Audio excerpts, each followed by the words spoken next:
So for the past 28 years, I've probably had one of the coolest jobs in the world. I was a professional stunt performer.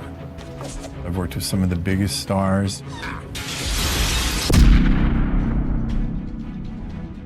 I've been doing action for movies for 26, 27 years. Trained really hard and became one of the top stuntmen in the business. I started becoming a fight coordinator, and then a stunt coordinator, and then an action director. Very few people have ever gotten to where I've gotten to, and I'm super proud of what I did.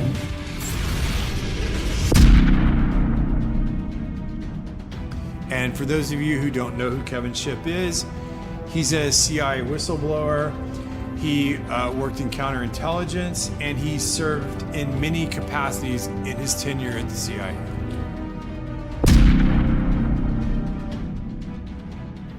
And the only person that was talking about this stuff was a girl named Liz Crokin. And my first boss there told me that everything that I should get should be checked over and over and over again and verified to death. That's how I was trained, and that's what a true, honest journalist does.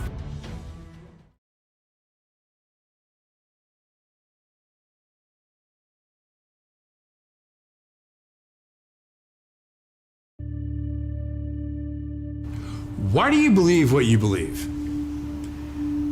Because at some point in your life, you trusted the information that somebody was giving you. And that someone you trusted told you that a car was a car, a tree was a tree, a bird was a bird, the blue stuff above you is the sky. And that's the way that we began to determine what we believe to be a fact. Most of the things that we believe to be a fact in our lives are told to us through our stories or the news that we hear. So my question would be, if they were deceiving you with the stories they tell you, would you be able to recognize that? So we've all heard the term conspiracy theory. Personally, for me, I've never really had time to get into any of that because, frankly, I'm working all the time and I don't have the time to look into Bigfoot or aliens or flat Earth or 9/11 conspiracy or the JFK assassination. It's just, it's not anything that I really have any backstory on. But the one thing that I do have a lot of backstory on, the one thing I do know a lot about is Hollywood. When you think about the entertainment industry, what comes to mind? Movies, TV, music, right? Let's talk about this entertainment. I've been observing you. What if this entertainment was more than just entertainment? Now in complete control! When you're driving home from work, what are you listening to? When you come home after a long day and turn on the TV, what do you see? The U.S. are bracing. Saying that the one. Think about all the content you've seen throughout your whole life. A lot of it has actually made us who we are today. So you don't know what's really going on. Have you ever stopped for just a second, though, and questioned the content? Good morning, Vietnam! The only thing we consume more than content is air. But we actually think about the quality of the air we breathe. Maybe it's time to take a closer look at our content. And fear. Taxes will keep Our government's always controlled our content. the fight for freedom. We've just never paid attention. Freedom of speech. Message received. The police occupy our community. To work with the CIA to destabilize foreign countries. This media that we're consuming at such a rapid rate, we need to slow down and think about what we're consuming. Bullshit going on. What if the people in charge didn't have our best interests in mind? Now we have to ask ourselves, who's influencing our content? Is the CIA involved in Hollywood? Yes.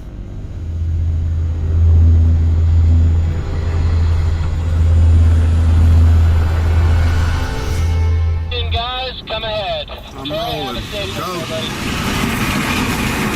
That's good right there. He's picking up speed. Go, go, go.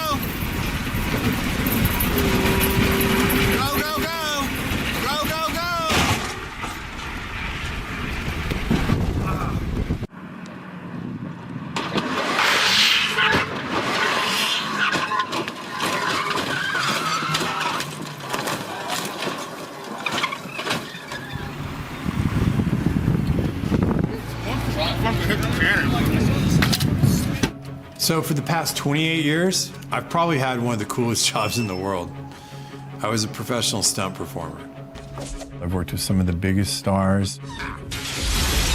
I've got to be Batman. I've got to be James Bond. I've won World Stunt Awards. I am in the Screen Actors Guild. I'm in the DGA. I'm in the WGA. And last year, I got into the Academy, the Oscars.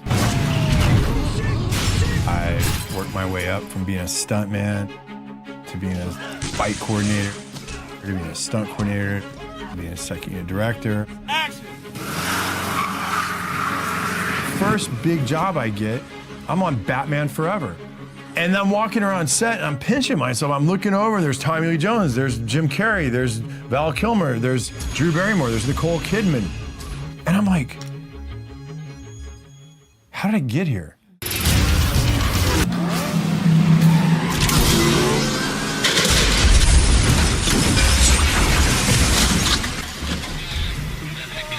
I didn't really say I'm gonna go be a stuntman. I wanted to go make movies.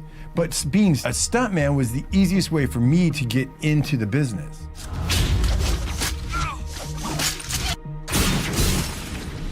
I didn't want to be an actor because pretending to be a character.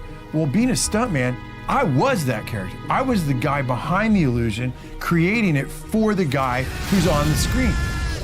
I jumped out of that helicopter. I was in that fireball. I did whatever was being asked of the job.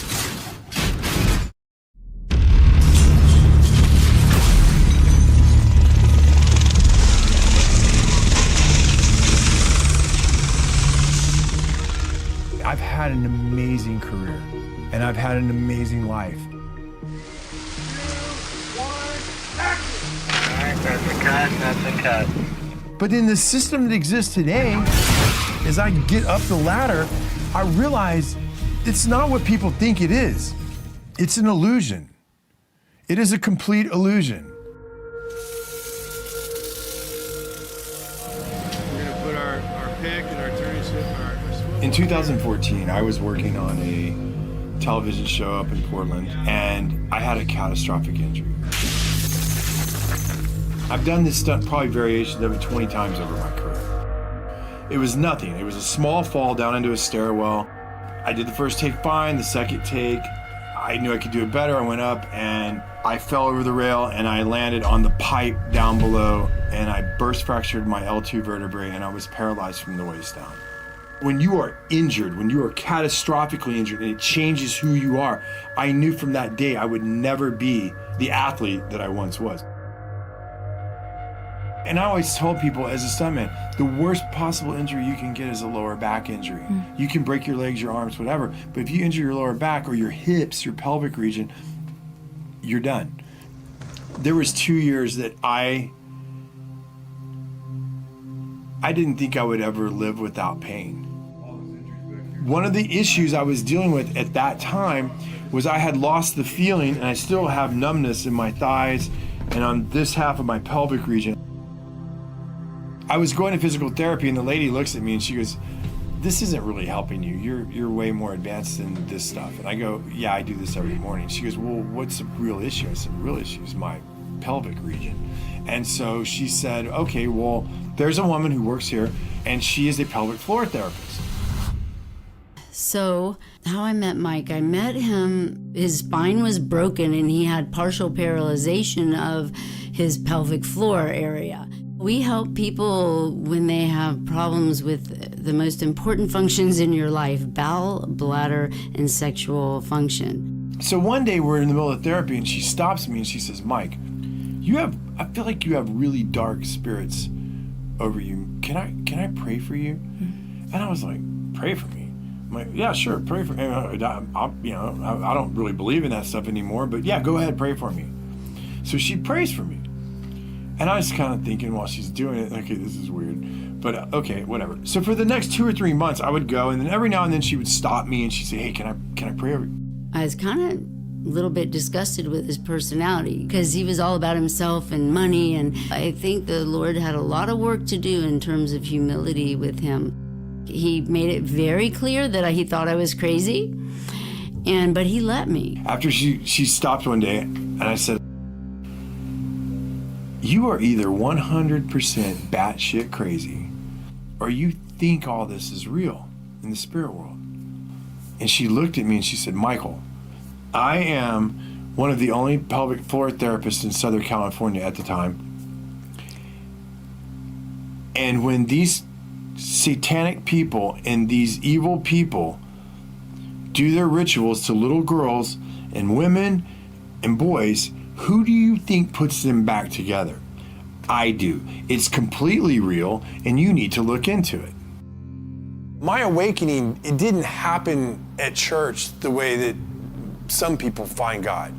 I just pretty much had given up my faith, and I'd given up where I was at, and I was just kind of at the point where I was like, okay, well, I'm gonna have the best time I can here, and when I die, that's it.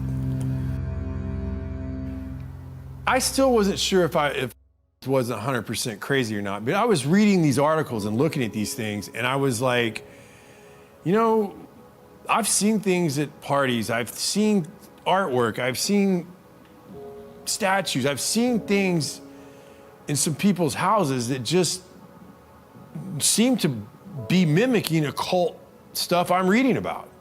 So I was like, maybe there is something to this. I'm just gonna say this. I didn't find God because I went to church. I found God because I realized that the Luciferian and the other side, the occult world, was real, and that I had been fooled for all these years, and I then got really scared. I got really scared because this was the first time in my life that I was having to question my own reality. Physically, I was crushed. I wasn't going to be who I was. And spiritually, I mean, if I'm being honest, I didn't know anything about being a Christian. I mean, really. And then professionally, everything that I knew about my career, I was starting to look at in a different way. I was starting to question my career in Hollywood from a different perspective. So I got off of social media and I made an anonymous account. I started reading blogs, looking at articles, I started reading books, I started watching videos online. I just started searching for the truth, and I was finding accounts that were searching for the truth themselves. They weren't mainstream accounts. These were accounts online that I felt like were like me. They were just looking for what the truth was. I didn't believe I was getting the truth from CNN, MSNBC, Fox. I didn't believe any of them. I just wanted to read it, absorb it, and digest it, and trust what my gut told me I was reading. As I did my research, I began to understand there's a very small group of people that influence all the companies that we watch. So they used to call them the Big Six. But Disney just bought Fox, and Disney controls Marvel, and Disney owns Lucas Studios. So look at that giant audience right here. Say a small group of people control the narratives and the content that we all see on all the channels. It makes you feel like, oh, I have lots of choices, but you don't. Who's telling them what to put on those channels? Where does that lead? Tonight, the FBI is on the case, and they are warning big companies in America to protect their data after a big Hollywood studio got hit by hackers and several blockbuster movies ended up online. This is the first time the United States has accused a foreign government of a cyber attack against an American corporation. And this interested me because I worked over at Sony quite a bit during my career, and I actually had to get LifeLock during the Sony hack, so I was curious. I was like, what was this really about? Well, the narrative put out in the public was Seth Rogen and James Franco made a movie about North Korea. And so they were mad, and so they decided to hack Sony to teach them a lesson. That was a public narrative that went out, and that's what I was like, well, that makes sense. You know, I know Seth and I know James, and they're definitely pushed the envelope of comedy, and their sense of humor is definitely their own. And I thought to myself, okay, that makes sense. And now private emails are going public. It's a public relations disaster. But what I found really interesting as I examined the WikiLeaks documents was it showed that the heads of one of our biggest movie studios in America was in direct communication with very important people in our government. It didn't surprise me. I was like, okay, well, either they're friends or there's something more to it. So I never really thought about the government influencing our content or our stories. Could they be influencing our story and our content? Like, these were real questions that I never had asked myself. I just did the jobs. I went to work, I did my job, I did whatever was asked, and I went home. Never thought about this stuff. So I was like, I don't really know anybody that can answer these questions. And I reached out to this guy who I'd been watching online. His name was Kevin Shipp. And for those of you who don't know who Kevin Shipp is, he's a CIA whistleblower. He worked in counterintelligence, and he served in many capacities in his tenure at the CIA. This is The Big Picture, an official television report to the nation from the United States Army. It was an OSS memo, the precursor to the CIA, where they were doing a study of the use of motion pictures in America as a means of psychological warfare. So it goes all the way back to pre-1947, when U.S. intelligence was using motion pictures to alter the thinking of Americans in the United States. The morale of our troops is high. The laughter, music, and general entertainment which comes out of a single small package like this one have helped to build that morale. The CIA is funneling information into Hollywood. Hollywood is putting it out in the movies, and the population believes it.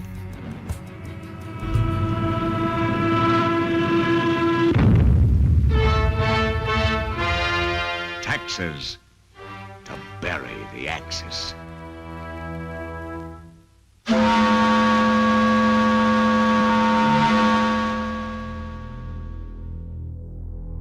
This document right here is a FOIA document. Anybody in America, anybody can request this. It's Freedom of Information Act. And in the 40s, they were telling you they controlled the radio stations. They controlled most of the mainstream media. They're telling you right here that motion pictures are used as psychological warfare. Why would they stop doing it?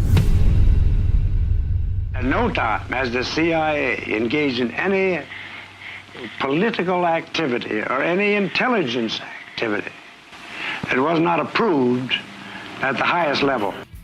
Alan Dulles groomed and recruited Ian Fleming, and Dulles and the CIA actually helped Fleming write his books and paint the CIA in a favorable light. And they also, Dulles helped produce Thunderball to make the CIA and agents look like honorable, cool people. The CIA actually helped him write the books and write the script for that movie. And then the president of MPAA was actually providing intelligence to the CIA as an operative in that position in Hollywood. Mr. Fleming, in your books there's a great amount of detail. Is this detail based on personal experience? Do you make it up? Where does it come from? Well, I can say it's 90% from personal experience, really. Of course, if I started sticking too close to the true espionage work of today, I should be in trouble with the Official Secrets Act in England, even supposing I had access to information.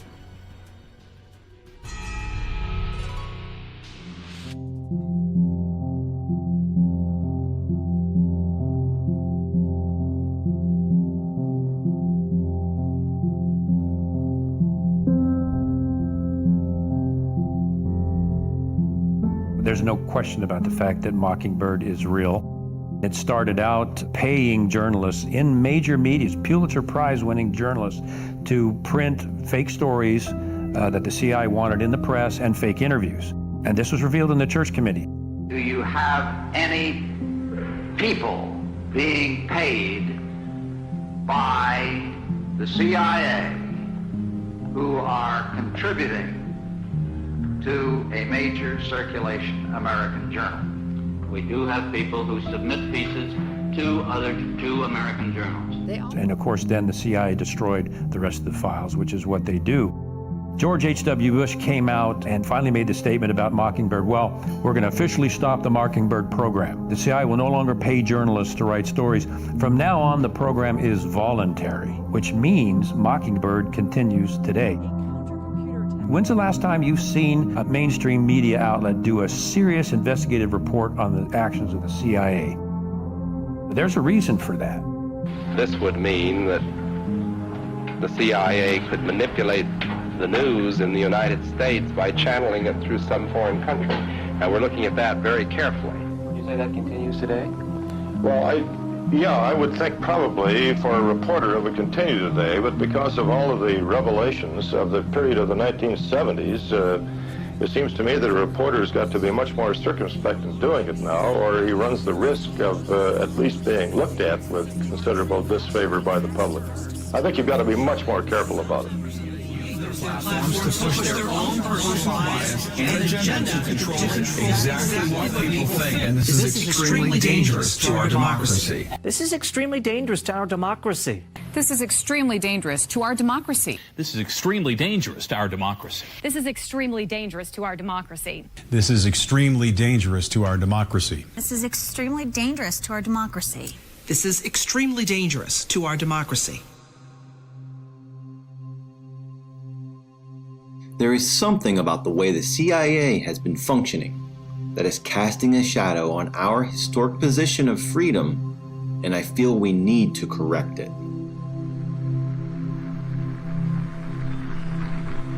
Senator Moynihan proposed a bill to dismantle the CIA. Thank you, Mr. President. Introduced it twice. The second time was 1995. Ironically, 1 year later in 1996, the CIA established the Entertainment Liaison Office, which was specifically penetrated into Hollywood, and Chase Brandon was actually co-wrote scripts. For example, The Recruit. We're looking for high horsepower, high energy, very competitive people who are driven by patriotism and a sense of wanting to serve a greater cause. I am recruiting you. Would I have to kill anyone? Would you like to? So the CIA was and is in Hollywood, was and is contributing to Hollywood productions and that manipulation. The Recruit. Nothing is what it seems. As I started to wake up, I never actually considered that the CIA had an office in Hollywood. And I'm like, well, I see this, I see that. And I started putting feelers out, like, does anybody else see this stuff? And not many people were awake. But the one person that I reached out to was an old colleague of mine, a friend of mine named Brad Martin. And Brad and I had similar careers. We worked our way up through the business together. And I'm like, hey, Brad, you've seen this, you've seen that? And he's like, yeah, for sure. And so that gave me strength. That gave me like, okay, well, I'm not alone in this deal. And I'm going to keep looking. Let me just say this. Brad's one of the greatest stuntmen I've ever met. Probably the best. I'm a very physically creative person. I've been doing action for movies for 26, 27 years. I excelled at the action aspect of it, at the physical aspect of doing the fights and doing the gymnastics and doing the falls and doing the driving. I trained really hard and became one of the top stuntmen in the business. I started becoming a fight coordinator, and then a stunt coordinator, and then an action director. Very few people have ever gotten to where I've gotten to, and I'm super proud of what I did.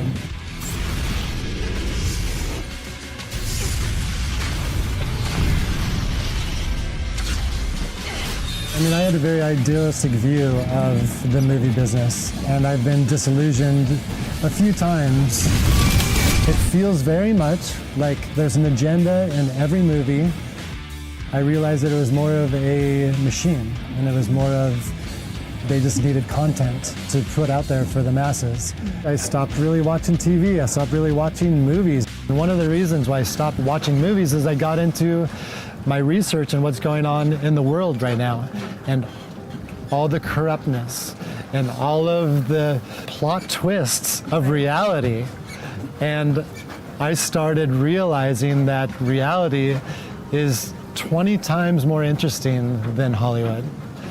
I mean, I was a Hollywood buff. I loved all of those movies, but now they're meaningless because I know what's going on right now actually has purpose and has a meaning, and there are consequences.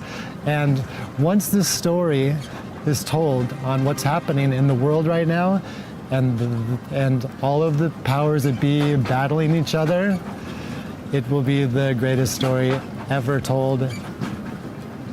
Like, for instance, I saw something on History Channel talking about how the CIA helped Disney buy all the swampland in Florida. Well, why on earth would they do that? His lawyers in charge of purchasing the parcels had served in military intelligence during World War II and knew how to keep a secret. And they used several different companies, none with Disney's name, to acquire the properties. Now I go down this rabbit hole of what does the CIA have to do with Hollywood, or at least with Disney? Washington, D.C. is definitely in Hollywood. I have seen documents of the DoD and the CIA writing to the studio heads, guiding them in certain fashion. There's a lot of things that people would talk about that are conspiracy theory, but there's some things that ring true with me. It's like, oh wow, that makes a lot of sense. Another program developed by the CIA after World War II was called Operation Paperclip. It's been depicted in many movies, including Disney's Marvel series. It's Operation Paperclip. After World War II, SHIELD recruited German scientists with strategic value. Thought I could help their cause. Operation Paperclip, and this is something people need to know because it has been so covered up and mocked and berated and claimed to be a conspiracy theory. And by the way, the term labeling people as conspiracy theorists was invented by the CIA to deflect any attention over the JFK assassination. They invented that word as a way to shut down any scrutiny or this critical investigation of what they were doing. So they started that whole ball rolling. In terms of Operation Paperclip, it is documented. There's absolutely no question about it. Alan Dulles, CIA director, was an associate of Heinrich Himmler of the Third Reich. So what Dulles proceeded to do when the Third Reich was brought down was he secretly brought all of the top Nazi scientists into the U.S. He falsified their files that he gave to Harry Truman, making them look like there were no war crimes. They brought these Nazi scientists into the CIA to work for the CIA, and that includes the human experiments they conducted on Jewish men, women, and children, and the psychological studies that these Nazi scientists had done. The CIA was using their expertise for these programs through Operation Paperclip, and this was Nazi, much of it occult beliefs that the CIA adopted and actually put these people on their payroll. One of the programs that came out of Operation Paperclip was MKUltra. Now, MKUltra was a very complex program that dealt with human experiments and mind manipulation. As this 1952 CIA memo says, the aim is controlling an individual to the point where he will do our bidding against his will, and even against such fundamental laws of nature as self-preservation. In the Church Committee, MKUltra came out as an actual program of mind control using mental, physical, and sexual abuse and psychotropic drugs. Lysergic acid diethylamide, LSD. It was one of the first times that anybody had run into a powerful drug that was different than anything else that they knew anything about. A decision was made at the highest levels of the CIA to do testing on unwitting Americans. At Ravenscraig, Dr. Cameron went further with drugs and electric shock treatments than any researchers in the MKUltra project dared. His aim was to wipe the mind clean. Then he would implant new messages by forcing the patient to listen to a hypnotic repetition as many as 250,000 times. This was called psychic driving. He would give the patient intensive electric treatment. He would attempt to implant new ideas in the mind of the patient. Now, to a layman, it would appear that Dr. Cameron was trying to take the slate and wipe it clean, the slate being the mind. In other words, brainwashing. Exactly, that's a very good comparison. Brainwashing. Yes, to like. No. Oh, good heavens. You're doing fine. Just try to describe it. Oh, you don't know. You want to give yourself. You want to give yourself such a. How do you feel inside? Inside. I'm living inside. Nobody explained it to me. Nobody ever asked me if I was willing to do it or anything. They put me on sleep treatment. And now they kept you asleep for 23 days. And while I was asleep, they were shocking the heck out of me with electric shocks and playing tapes. Why are you initiating responsibility?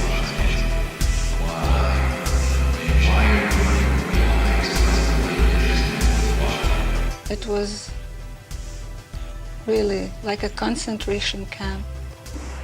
What a torpedo that is. You mind if I look this way? You look that way. There's nothing for you to watch here, but you're going to talk to me as we go along. They couldn't go any further because CIA Director Richard Helms destroyed all the CIA's MK Ultra documents, and they had to rely on coached witnesses. So they were never able to dig even deeper. What they got was bad enough.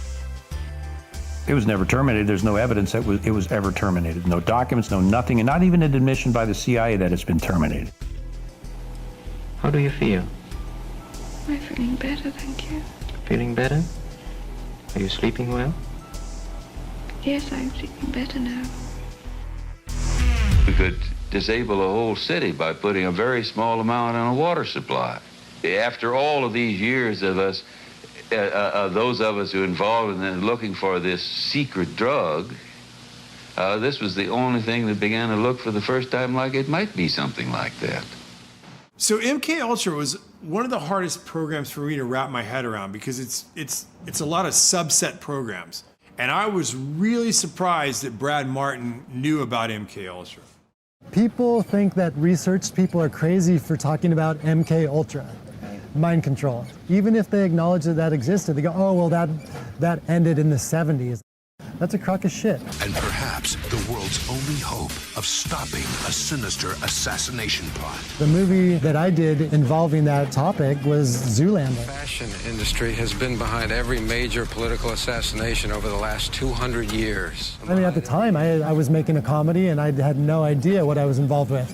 But now looking back on the movie, I'm blown away at just the propaganda. Doesn't anyone notice this? I feel like I'm taking crazy pills!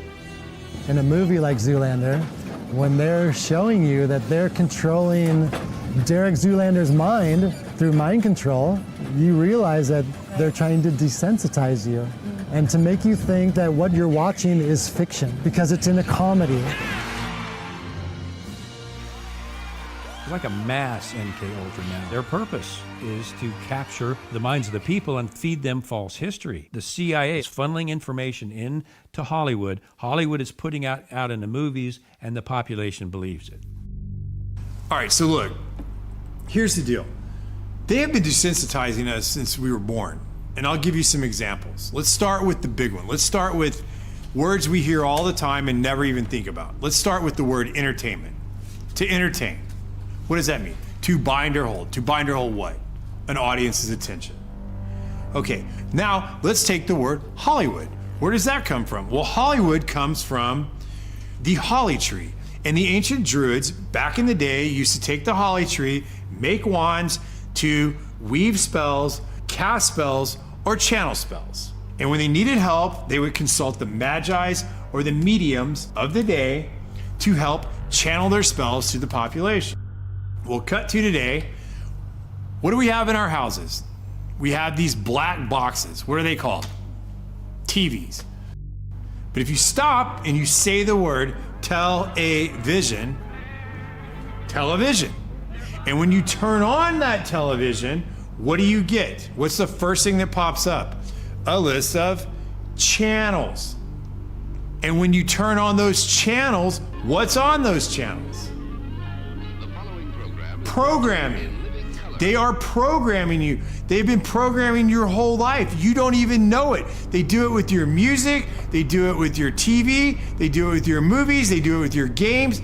They have been programming us and programming you since you were little, and you don't even know it because you don't even question it.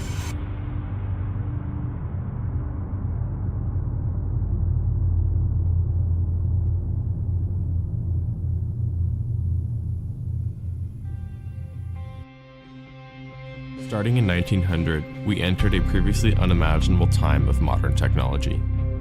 Advances that allowed the rulers of this world to construct and direct our stories in ways we previously never imagined. As a result, new techniques to control the population were realized. These are the people from the companies that we have trusted to deliver us our news and tell our stories.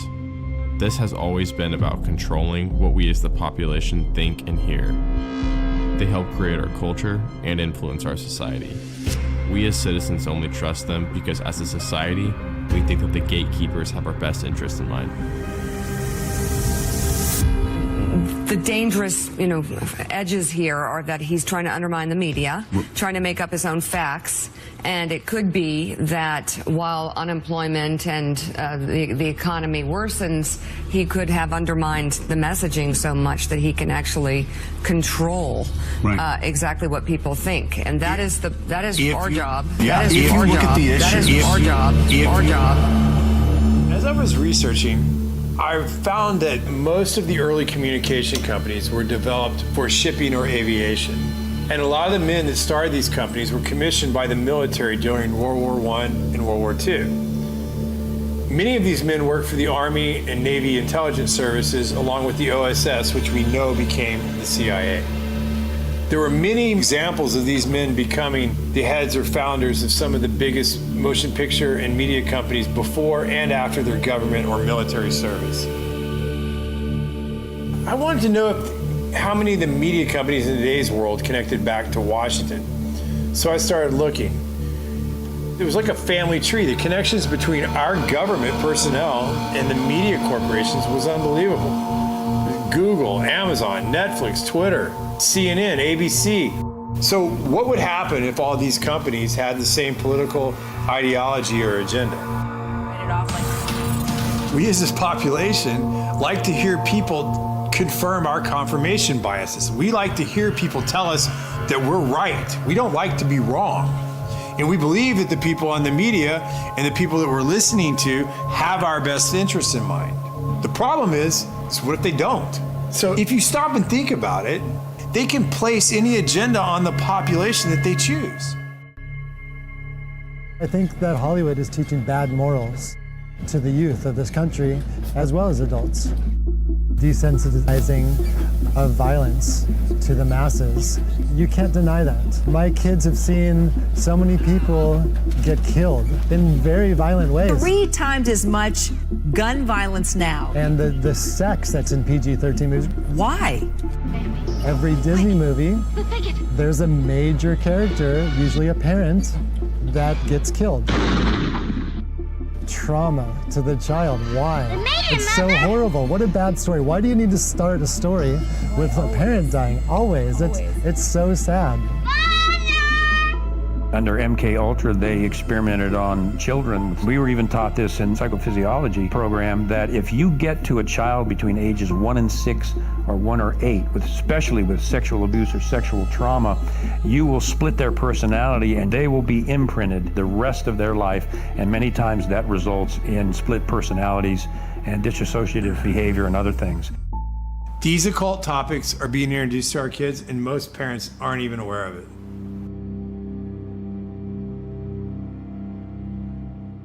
So the biggest surge with this occult type material took place in the late 60s and the early 70s with movies like The Exorcist, Amityville Horror, The Texas Chainsaw Massacre, Halloween, and Roman Polanski's Rosemary's Baby. And coincidentally, this same time period, it parallels the rise of the Church of Satan in Los Angeles, and it was founded by a guy named Anton LaVey.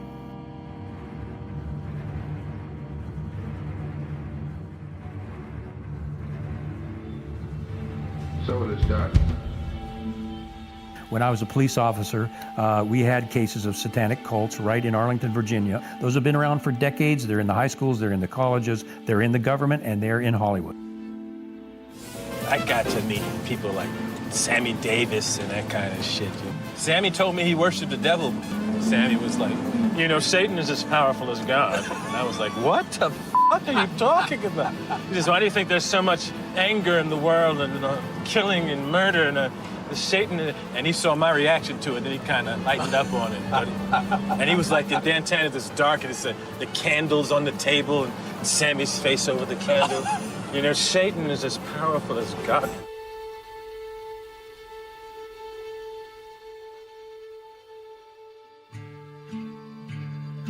From our point of view, it really makes no difference whether you pray to a father god or to a mother goddess or to an entire gaggle of gods and goddesses. Michael Aquino was a high-level officer in the National Security Agency.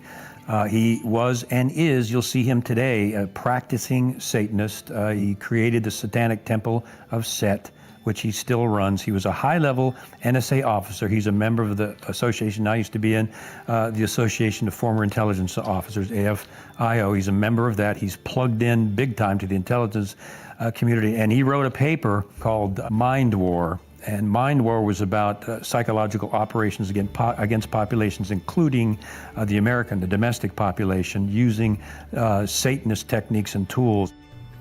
Aquino was first involved in MK-Ultra operations during the Vietnam War as part of the Phoenix program.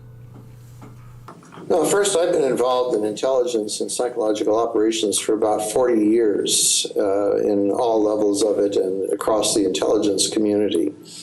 You are a lieutenant colonel in the United States Army. Correct. Now, and how does the Army feel about you being head of the Temple of Set? The Army has known about my religion for the entire span of my Army career, which began in 1968. The Army has paid very little attention to it, the same as it would to anybody who is, say, a follower of Hinduism or of Buddhism or any other slightly unusual religion today. He was occupied a position at the Presidio, which was a training facility for the U.S. government, and it was uncovered that he was running a pedophile ring. I think 50 kids came out and fingered him as the guy that had done sexual acts on them as children. It went to trial. He walked from the trial successfully because he had a good attorney, despite the fact that there were multiple witnesses that said Aquino, through satanic rituals, had abused them as children. There's no question that he's a practicing Satanist. Just watch any one of his interviews. On this altar is one of a number of daggers, which we may use in our rituals. This one happened to belong to the commanding general of the most elite unit of Germany's infamous SS, which was concerned with black magic and occultism research in general. Anything that it could find that had to do with the origins of the human race, destiny of humanity. The perverted view of the occult held by Heinrich Himmler was of an evil magic that could help create a new master race. Wewelsburg Castle is where he performed his ceremonies. I have been to the Wewelsburg, which still preserves Heinrich Himmler's ritual chambers to this day, and have conducted a black magical ritual in the so-called Hall of the Dead beneath the Wewelsburg. This particular dagger is inscribed to our comrade in the Leibstandarte Theodor Wisch, Brigadeführer, a major general in the Waffen-SS. And on its blade, it bears the inscription, Mein Ehre heißt Treu, or my honor shall be known by my faithfulness. Aquino's thesis stated that enemy populations could be subdued by inflicting a state of psychological terror and feelings of imminent destruction. He discusses the use of psychotronic weapons and electromagnetic weapons that influence the mind. By extremely low-frequency signals, piggybacked on broadcasts of radio, TV, or microwave communications in order to influence and manipulate the thoughts and feelings of the target population. These ongoing MK-Ultra operations are functioning as a counterinsurgency and infiltration operation aimed at destabilizing the United States and other industrialized nations. I give the CIA a total credit for sponsoring and initiating the entire consciousness movement counterculture events of the 1960s. History will judge the role of the CIA and other intelligence agencies in unwittingly contributing to the counterculture of the 60s through their intense interest in LSD and other hallucinogenics. But for the moment at least, the argument can be made that the CIA helped usher in the age of Aquarius.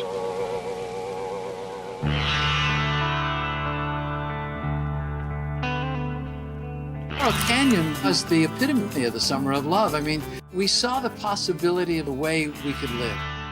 It's odd because in Laurel Canyon, so many of the soon-to-be stars there, their parents were in either the military-industrial complex or intelligence or the Pentagon.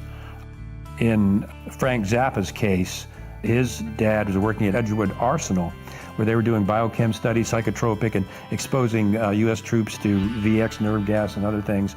The family kept gas masks in their house. He grew up with that in case there was an accident. And Edgewood Arsenal was doing this very similar, related MK Ultra projects on U.S. troops. The Gulf of Tonkin is another prime example. The commander of the Gulf Fleet in the Gulf of Tonkin, his son was Jim Morrison. They claimed the USS Maddox was attacked by Vietnamese vessels.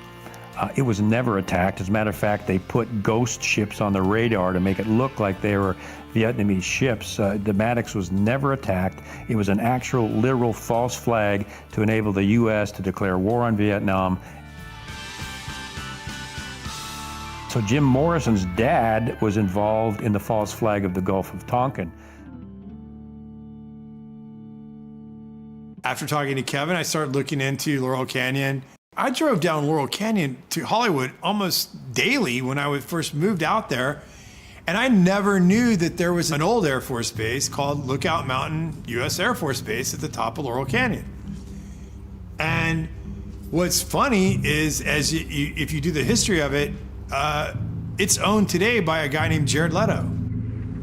Another tactic developed out of the MK Ultra project was the use of compromise and control via honeypots. The decision was made to do testing on unwitting victims. It was decided they should be on the fringes of society because they were most vulnerable. We did quite a study of prostitutes and their behavior. How do you take a woman who is willing to use her body to get money out of a guy to get him to talk about things which are much more important, like state secrets? We learned a lot about human nature in the bedroom. We started to pick up knowledge that could be used in operations. There would be victims in all of this. As one agency memo says, we have no answer to the moral question. That's one of the CIA's favorite tactic, are honeypots. And I work with CIA psychologists, and they're dirty. I always felt that every house should have its own secret panel. Mm-hmm. Oh, I see. You lift this up. Mm-hmm. This is a trap door. Opens up and looks into the cave, or what time is called the Wu Grotto. Oh, boy. They're running blackmail operations where they're getting very well-known government and private industry elite people in compromising positions at the Playboy Mansion, on Epstein's plane, on Orgy Island, and they're photographing them. And after that, it's like Congressman so-and-so or CEO so-and-so. I wouldn't bring that up if I was you, because we got photographs of you with a 14-year-old girl on Epstein's plane, for example. And you talk about shutting somebody up permanently, that's how they do it. What happens in the grotto stays in the grotto. Okay. Look, it's pretty simple if you think about it. To control the population, you have to control the people messaging the population. Some of these stars have 20, 30 million followers. That's more followers than CNN, Fox, ABC, NBC. These people have to be controlled. They can't just go off a message and start saying whatever they want to say. They have to be somewhat reined in. They have to be controlled, or they do not get the platform to have the voice that they have. Forget the politicians. The politicians are put there to give you the idea that you have freedom of choice. You don't. You have no choice. You have owners. They own you. They own everything. They own all the important land. They own and control the corporations. They've long since bought and paid for the Senate, the Congress, the state houses, the city halls. They got the judges in their back pockets. And they own all the big media companies, so they control just about all of the news and information you get to hear. They got you by the balls. It's a big club, and you ain't in it. You and I are not in the big club. By the way, it's the same big club they used to beat you over the head with all day long when they tell you what to believe. All day long, beating you over the head in their media, telling you what to believe, what to think, and what to buy. The table is tilted, folks. The game is rigged. And nobody seems to notice. Nobody seems to care. Good, honest, hard-working people, white collar, blue collar, doesn't matter what color shirt you have on. Good, honest, hard-working people continue. These are people of modest means. Continue to elect these rich cocksuckers who don't give a fuck about them. They don't care about you at all, at all, at all. Man, you know? And nobody seems to notice, nobody seems to care. That's what the owners count on, the fact that Americans will probably remain willfully ignorant because the owners of this country know the truth. It's called the American dream because you have to be asleep to believe it. If you stop for a second and you just look at the bigger picture and you check out for a minute and you kind of compare the ancient times to today, well, back then they had like what, demigods and gods? They were like Achilles, Hercules, Apollo, Mercury. All these were demigods. And that's who the people in those days looked up to. Well, today we have all these people like Jay-Z, Rihanna, Beyonce, Lady Gaga, Katy Perry. In film, we have Brad Pitt, Will Smith. We have all these big stars. And the way they prop them up and they put them up on stage is like they're gods or demigods. In this room are some of the most important TV and film executives in the world, people from every background, but they all have one thing in common. They're all terrified of Ronan Farrow. He's coming for you. He's coming for you. Look, talking of all you perverts, it was a big year. It was a big year for paedophile movies. Surviving R. Kelly, Leaving Neverland, Two Popes. Shut up. Shut up. I don't care. I don't care. Most people don't want to cross the psychological line that this stuff is going on. And we all have a mental defense mechanism. It's like finally admitting there's an elite pedophile ring. I mean, most people just don't want to go there. And the same is here. Psychologically, you lose your safety, your security, and whatever innocence you have when you realize that this stuff is really going on. And it's a chore to cross over that barrier and realize, oh my gosh, this stuff is really happening. And that's why it takes critical thinking. The people have got to look at this stuff critically and see what they're being fed so they can cross that psychological line that they just refuse to see it when it's right in front of them. When Kevin said there's an elite pedophile ring, well, I'm thinking to myself, this is a hard thing for me to come to terms with. Now, it made me start thinking about conversations and things I'd heard, but I'd never saw it. It's not out in the open. And to me, I was like, no one could do that. Because, I mean, if I saw someone hurting a kid, I would kill them. I mean, I would literally kill them. I would never allow someone to hurt a child in front of me. Things Kevin was saying were things that were hard for me to cross the barrier. I did not want to believe it. I didn't want to go there. But as I went down this journey, I forced myself to go consider, what if this is real? And the only person that was talking about this stuff was a girl named Liz Crokin. And the media had declared her completely out of her mind. But as I started researching some of the things she was reporting on, I was like, there's truth to what she's saying. So I want to talk to her. I started working in journalism at a very young age. I got my first job working for Fox Chicago at about the age of 17 years old. At the University of Iowa, I studied political science and journalism. One semester, I interned for Bill O'Reilly at Fox News Channel. My last year in college, I interned for the State Department's White House reporter, and that placed me reporting in the White House every single day for a few months. I went on to work for the Chicago Tribune, and my first boss there told me, that everything that I should get should be checked over and over and over again and verified to death. That's how I was trained, and that's what a true, honest journalist does. I started covering local politics and local hard news, and then eventually I got my own column for 7 years where I interviewed tons of celebrities and politicians and musicians, and worked at Us Weekly, and then at one point I worked at In Touch Weekly magazine.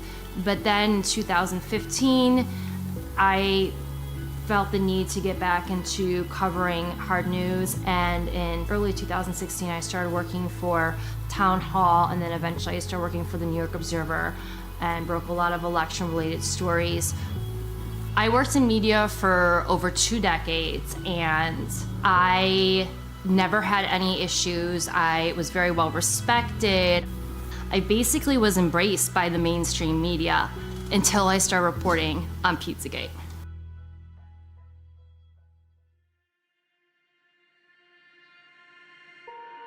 Now, when Pizzagate came out, the media tried to turn Pizzagate into something that wasn't. Surprises of the presidential campaign was the explosion of fake news on the internet. 28-year-old Edgar Welch was arrested in Washington Sunday afternoon outside Comet Ping Pong, a popular family pizza parlor. D.C. police say Welch fired at least 1 round into the restaurant floor with an AR-15 rifle like this one on his Facebook page. No one was injured. Someone on Twitter, whose name remains unverified but has several thousand followers, posted that new emails found on Anthony Weiner's computer confirmed that Hillary Clinton was involved in a pedophilia ring. The rumor spread, inspiring some newfound internet sleuths to start digging around in John Podesta's hacked emails, searching for proof and location of the so-called sex ring. In those emails, they are absolutely littered with code words, and many of these code words are food words, such as pizza. Somebody said to me, "Hey Dave, search for pizza in Podesta's emails. And once you go down that rabbit hole, you never really emerge the same person." It was obvious from the get-go that these words were code words for something else, because the context that they were used in did not make sense. To be clear, not one single email in the Podesta emails discusses child sex trafficking or pedophilia. That is a fact. But there are dozens of what seem to be strangely worded emails dealing with pizza and handkerchiefs. Investigators say that those words in the emails about pizza and the talk of handkerchiefs is code language used by pedophiles. There is some kind of code language. They're just not talking about pizza, folks. Who phrases that? Who blocks out an hour of time to eat a slice of pizza? You can get a service for a half an hour, you can get a massage for a half an hour, but you can't get food for a half an hour. It just absolutely makes no sense. There's other ones like, the realtor found a handkerchief. I think it has a map that seems pizza related. And another one is, Obama spent $65,000 flying in pizza and hot dogs from Chicago. Are we using the same channels? Pizza is a well-known pedophile code word that actually has been used by law enforcement to arrest online sexual predators of children. And there's been multiple arrests that have been made by law enforcement of pedophiles trying to solicit children by using the pedophile code word pizza. 2007, unclassified FBI document. That document, according to the FBI, contains commonly used symbols by pedophiles to express their preference in children. Notice this one on the end, the triangle. That image signifies something called boy love. The pizza place next door to Comet Ping Pong Pizza, Besta Pizza, well, this was their logo until only a few weeks ago. People don't know that because the mainstream media refuses to cover it. The entire mainstream media redefined what Pizzagate was to make it sound ridiculous and less believable. And then they had people like Megyn Kelly come in, interview James Alefantis, didn't ask him any challenging questions. A conspiracy theory that even the DC police say has no basis in fact. She didn't ask him any questions about the pictures of children on his Instagram page looking abused, being sexualized. She didn't ask him about the pedophile talk. So the whole mainstream media painted him as this poor victim, as this person that was innocent, that was just victimized, as something that wasn't true. But just his Instagram page alone should have been enough for authorities to look into him. Investigators have already proven there's nothing to the story, right? Well, actually, no. And that's what you need to know. For all that is here, there has not been one single public investigation of any of this. Not from local police, not from the FBI, no one. And that has to be the big question.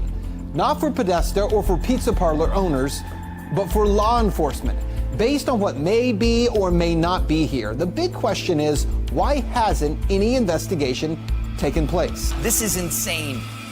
So many people in the mainstream media have said, Pizzagate is a conspiracy theory. Pizzagate has been debunked. It has not been debunked. If it's been debunked, explain the code words. No one to this day, including John Podesta himself, can explain the code words in his emails.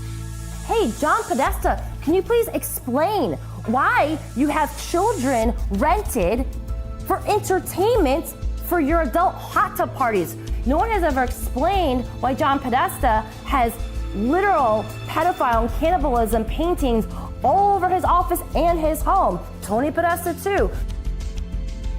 And then you look into the spirit cooking dinners, and you look into Marina Abramovic, who's the one that was conducting the spirit cooking dinners. Why are they going to spirit cooking dinners? Why are they sacrificing chickens to Moloch in their backyard? This isn't my words, this is their words. This is in their emails. I'd be willing to debate anyone who thinks that Pizzagate has been debunked. You asked me when how am I getting additional briefings? That was the first and last time I talked. So October 9th is the last time you have heard from the FBI at all? Yes. You have not got an update on the investigation to your personal email? That is correct. So not only did the mainstream media lie to you about Pizzagate, they actually told you that it was illegal to read John Podesta's emails on WikiLeaks. Chris Cuomo, with a straight face on CNN, looked into the cameras and said, it's illegal for you to read John Podesta's emails. Also interesting is, remember, it's illegal to possess these stolen documents. It's different for the media. So everything you learn about this, you're learning from us. That's how scared they are of those emails, and that's how explosive the content in those emails are. That they felt the need that they had to tell you you could not read those emails, and if you do, you might get arrested. Lie. It's different for the media. So everything you learn about this, you're learning from us. People that blow the whistle on elite pedophiles tend to have accidents, and a lot of those people have died mysteriously. NBC News has learned that disgraced financier Jeffrey Epstein is dead. Epstein took his own life while he was behind bars.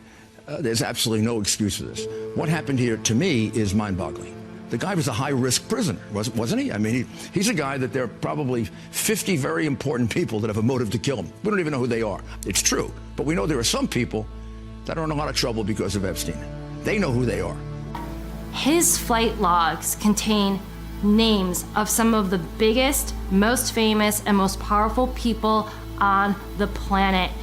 Members of the royal family, Prince Andrew, models like Naomi Campbell, famous actors like Kevin Spacey, Bill Clinton on those flight logs over 25 times. Hillary Clinton, she's also been to the island. So the bigger question is, how many people that went on his private jet, that went to his private island, that went to his massive ranch in New Mexico were also involved in the rape, torture, and trafficking of children? It hides in plain sight. Epstein was hiding in plain sight. We all knew about him. We all knew what he was doing. But we had no one that was, legal aspect that would go after him. They were afraid of him. For whatever reason, they were afraid of him. And the amazing thing about Cindy McCain is that her husband was a senator. She was on a board with the governor of Texas. She knew about Jeffrey Epstein, She did nothing.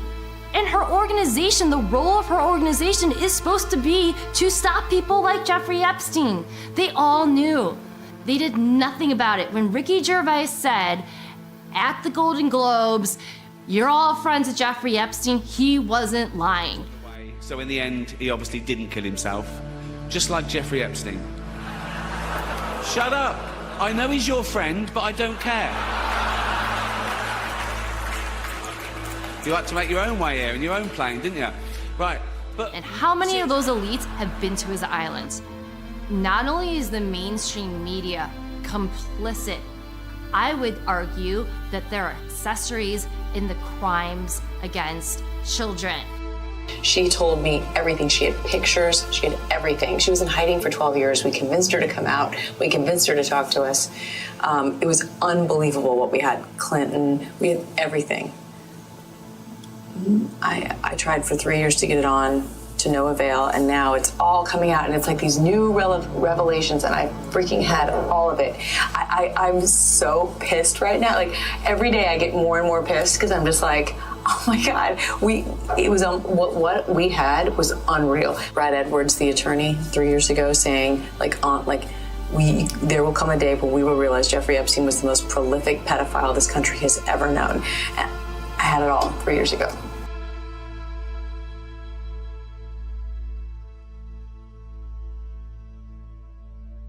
Then what happened in early 2018?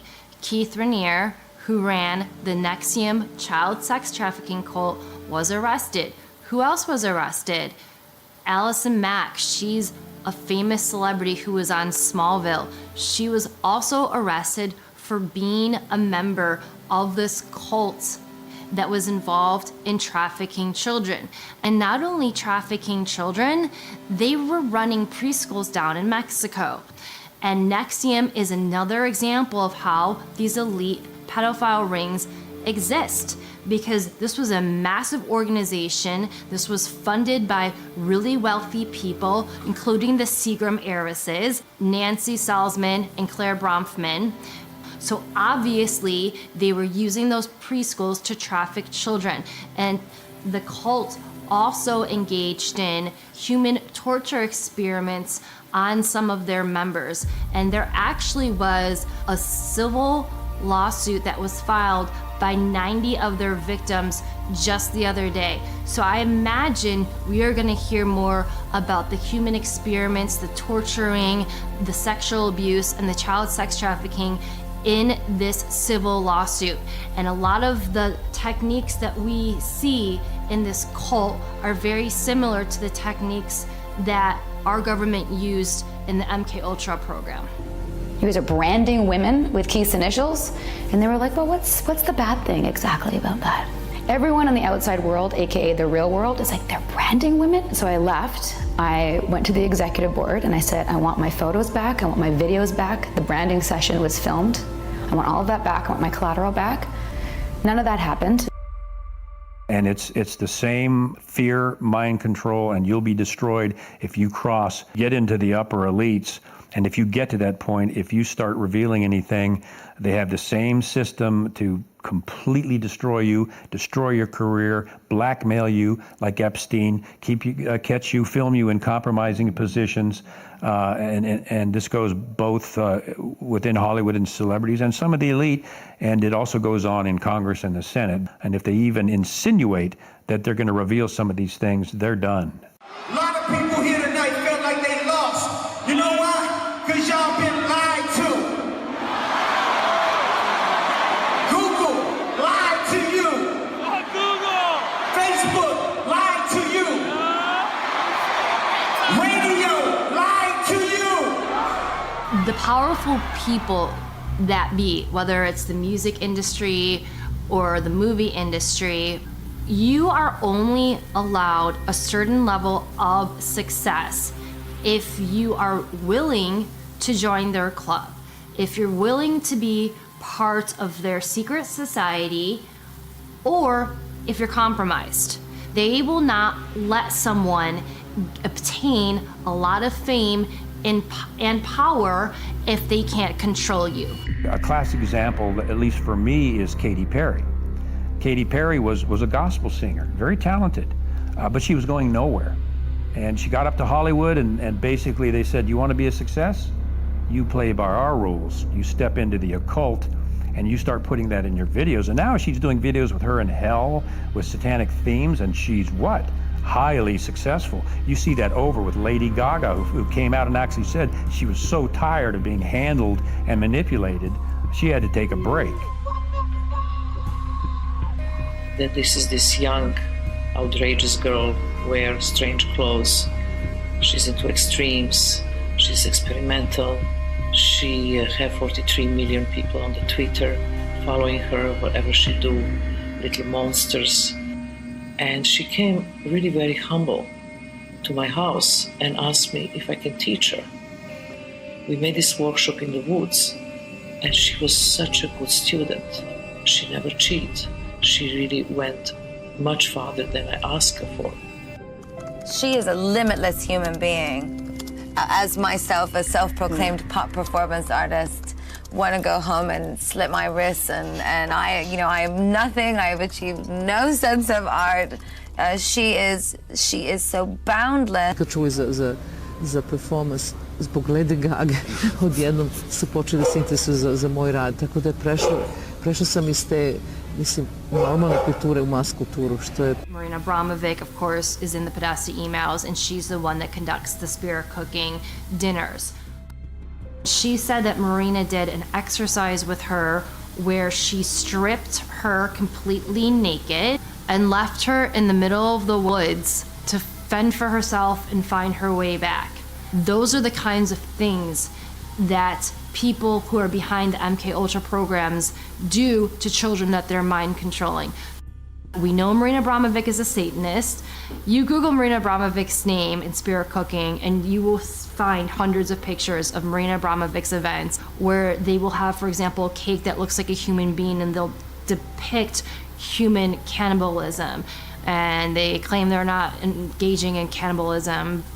And you will find A-list actors and famous politicians and other very famous and successful, powerful business people at her events. They literally have food that look like human beings on dinner tables. He's Italian and Greek, I mean, you know. And a very good cook. And a very good cook. And I'm sure there's something very nefarious about that risotto recipe. So... After I started researching the cult, I learned that Satanists believe that they have to reveal who they are in some way, shape, or form. So that is why we see a lot of these occult members in Hollywood constantly flaunting symbolism. We see the pyramid, the Illuminati pyramid a lot. We see the evil one eye constantly. It's always on the cover of magazines. We see these are supposed to be the 666 devil symbols. We constantly see those symbols. We also see pedophile symbols, the swirl or the triangle within a triangle. I guarantee this wasn't his purse. And we also see a lot of these members of the cult go on their social media and they talk about raping children. They talk about worshiping Satan. And people write it off as a joke. But they're not joking. I don't care if you're a major comedian. You can't tell me that's funny because there is no joke about raping children that's funny. You don't know what that is. I have no idea. You don't know. Jimmy Fallon doesn't know. David Letterman doesn't know. We don't know. All the comics and show business don't know what this is. Takes guts to put out a film that does this because no one's done it up until now. But when that's done and people see these facts and they say, my gosh, I didn't know that. I didn't know that about the Gulf of Tonkin. I didn't know that about the Vietnam War. My gosh. And they go in, they check it out, and it's all true. And now they're seeing the dots. And a good film will teach them how to practice critical thinking, to analyze what you're watching. If we can get people to analyze what they're watching, we've crossed a huge hurdle. Because once they start analyzing it, they're going to see the dots, and typically the dots will connect themselves. Liz Crokin put herself so far out in front that she was mocked, she was laughed at, she was called crazy. Well, let me ask you a question. For all those people that did that to Liz, does she seem so crazy now? When you put all of those facts together and you use critical thinking, you realize this stuff is real. There's not one smoking gun. There's many small smoking guns that you have to piece together, and you have to use critical thinking to understand this stuff is real. So again, the bigger question is, now that Jeffrey Epstein's been exposed and he's allegedly dead, how many of his friends that were frequent visitors on his sex trafficking island were also involved in the rape, torture, and trafficking of children? And that's what Pizzagate is.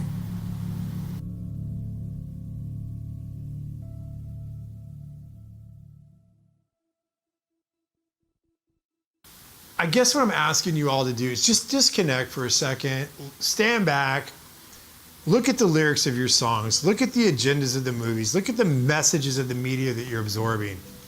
Because it's impossible to say that all of it's bad, like all of Hollywood's bad. That's not true. Like, it's like saying all of the CIA is bad. There's a lot of good people that work in both industries that aren't bad people. But if the people that control the narratives and the agendas are not good people, and they have different agendas, they can put that on you and you won't even notice it unless you stand back and look at things objectively. I can't compromise anymore. For me, that's not what life's about. I want to send a good message to my kids, and I want them to know that at the end of the day, their dad did what was right. And their dad fought for the good things in life.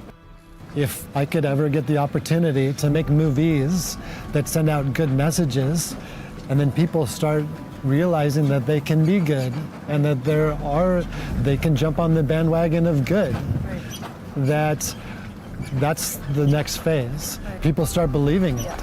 It's the same thing with desensitizing with the violence. People start believing that it's okay to kill somebody, or watching somebody die isn't a big deal. When people aren't helping other people in need on the streets, there's a problem in this world. But this could all be changed right now. The reason why I'm doing this documentary is because I want to be one of the first people to come out and say, hey, it doesn't have to be like this. We are good people. Humans are good, and we can make the world a better place. Because the money and the technology to make this world a better place is there. It's just been covered up and controlled for so long that it's time for it all to come out. And maybe I'm the catalyst for something better. What does the media look like in the future? Well, to me, what I would hope is that it's not filtered. I would love to build a platform or build some sort of system where artists could connect directly to their audience. I want to make products and tell stories that bring humanity together, that bring compassion, that bring love, that bring forgiveness, that bring inspiration and courage back to the audience without having the influence of violence or gratuitous sex or gratuitous death or gratuitous horror. Because those are things and images that get stored in our psyche and our soul, and I don't think that's the way that this earth was intended to be.